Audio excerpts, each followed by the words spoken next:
I experienced workplace violence within the first 6 months of my nursing career, and I wasn't adequately prepared for what I was going to face. I made the mistake of putting my stethoscope around my neck during my shift, and I received a report that my patient was alert and oriented times 4, and that they had no prior incidents. And I tried to do my initial assessment, and I had my stethoscope around my neck, and my patient actually tried to strangle me with my stethoscope. And in that moment, I froze. I'd never received any training for how to get myself out of a situation like that. And that was deeply traumatic. After that incident, I didn't know what to do.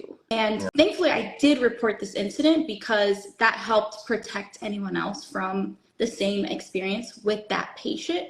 But we often don't report, and that leads to more harm and more incidents.